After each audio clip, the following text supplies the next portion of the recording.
From tanks that can crush buildings to aircraft that change the course of history, today we're counting down the 7 most extreme military war machines ever built. Now, extreme gets thrown around a lot, but these machines pushed what was thought possible in engineering, physics, and sometimes sanity. These aren't incremental, they're leaps into the unknown driven by conflict from World War II to the Cold War and the modern era. We'll look at colossal failures and unparalleled successes and keep it factual, verified, documented hardware. No myths. As we begin at number 7, I have a question for you. Which machine do you think will take number 1? Drop your guess in the comments. It might not be what you expect. Let's see who gets it right. At number 7, we have a weapon that blurs the line between artillery and civil engineering. The Schwerer Gustav, Heavy Gustav, the largest caliber rifled weapon ever used in combat. Developed by Krupp in the late 1930s to smash the concrete fortresses of the Maginot Line. It weighed about 1,350 tons, roughly 270 adult African elephants, and rode on a specially built twin-track railway. Around 250 men assembled it in 3 days, with 2,500 more to lay tracks and secure the site. Over 4 stories tall and 47 meters long, with an 80-centimeter caliber barrel. It fired 7-ton concrete-piercing shells out to 37 kilometers, or nearly 5-ton HE shells that gouged 10-meter craters. By 1942, France had fallen. Gustav saw major use at Sevastopol, firing 48 rounds in about a month, destroying deep fortifications, including a magazine 30 meters under the sea, but it was vulnerable to air attack, took weeks to emplace, and barrels lasted approximately 300 rounds. A second gun, Dora, never fired in anger. Gustav was later captured and scrapped, an awe-inspiring, impractical monument to bigger is better. Number 6 comes from a different era, designed not for brute force but invisibility. The Northrop Grumman B-2 Spirit, when unveiled in 1988, it looked extraterrestrial. Its flying wing lacks vertical surfaces that reflect radar. Every curve and edge scatters radar energy away. Radar-absorbent coatings and buried engines reduce radar and IR signatures. Result: airliner-sized aircraft with a radar signature often compared to a bird, sometimes even an insect. It penetrates the most defended airspace before defenses even know it's there. Over 6,000 nautical miles unrefueled and globally with tanking. It's also one of the most expensive programs ever. Each aircraft was estimated around $2.1 billion in 1997 dollars, including development, more than its weight in gold. The B-2 shifted warfare from massed force to undetectable precision. 2 pilots, a digital cockpit, and missions exceeding 30 hours. Its power isn't the size of the explosion, but delivering it without ever being seen. Planned for 132 airframes, the fleet was cut post-Cold War to a few dozen built. Today a small elite force is reserved for the most critical targets, a true ghost in the machine. At number 5, an idea so ambitious and flawed, it became legendary. The Tsar tank, or Lebedenko tank, more armored tricycle than tank. 2 9-meter front wheels carried a hull bristling with guns, suspended about 8 meters above ground. Backed at the highest level, it won funding after a wind-up model demo. 2 captured Maybachs, about 240 GP each, promised roughly 17 kilometers per h. In August 1915, the small rear steering wheel bogged down, and the giant fronts couldn't pull it free. Weight distribution and ground pressure doomed it to fail anywhere but firm, flat terrain. Declared a failure, the 60-ton behemoth was abandoned and later scrapped. The Tsar tank proves that scale and ambition mean nothing without physics. One of history's most extreme and unsuccessful war machines. At number 4, we take to the seas with the apex of Soviet surface power.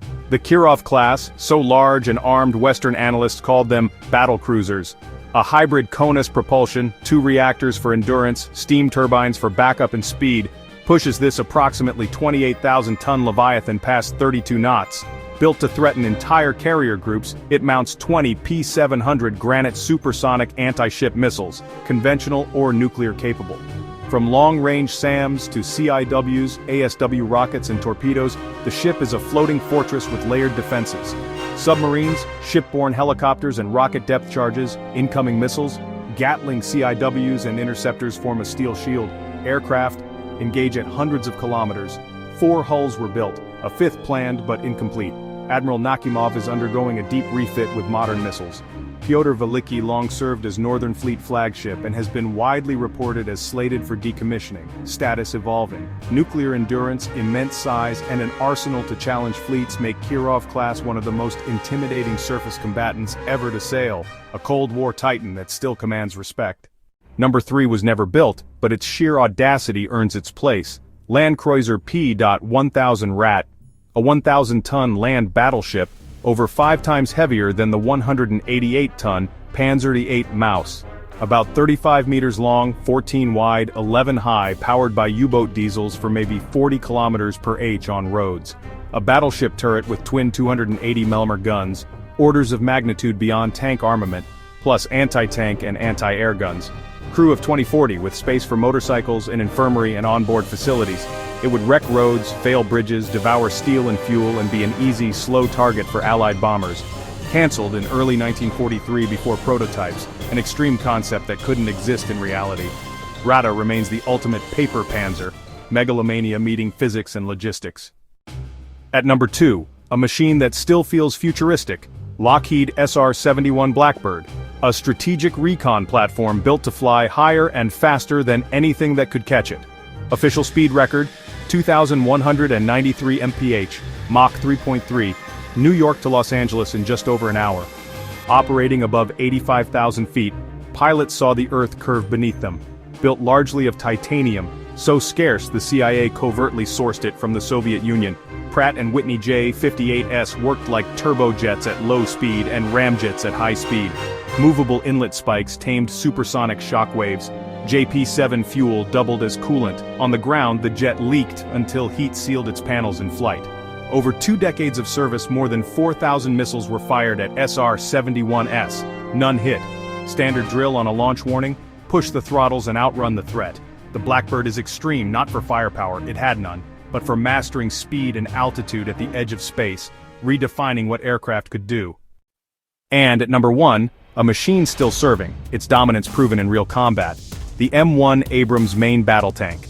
It's extreme for its synthesis of firepower, mobility, and, most importantly, survivability. A 120mm smoothbore delivers a range of specialized rounds including APFSDS, dense metal penetrators that defeat armor with sheer velocity. With advanced fire control, it hits and kills at several kilometers, even on the move. A 1,500 HP gas turbine, more like a helicopter engine, gives rapid acceleration and approximately 45 mph top speed. Speed and agility let it outmaneuver opponents and exploit terrain. Composite Chobham-type armor, layers of ceramics, steel, and classified materials, defeats modern threats. Ammo sits behind blowout panels that vent explosions upward, away from the crew. In combat, Abrams tanks have survived multiple RPG and anti-tank missile hits, often repaired and returned to service. There are no verified cases of an Abrams being destroyed purely by enemy tank gunfire. Most losses stem from mines, IEDs, ATGMs, or friendly fire. Not the biggest, fastest, or with the largest gun, but the most effective, survivable, and dominant armored fighting vehicle ever fielded, bringing its crews home. That's extreme. So there you have it, 7 machines that pushed engineering and imagination to their limits. From the absurd ambition of the Tsar tank to the proven dominance of the M1 Abrams. Which one blew your mind? Did you guess number 1? Tell us your pick, or what extreme machine we missed. If you enjoyed this deep dive, subscribe and ring the bell so you don't miss what's next.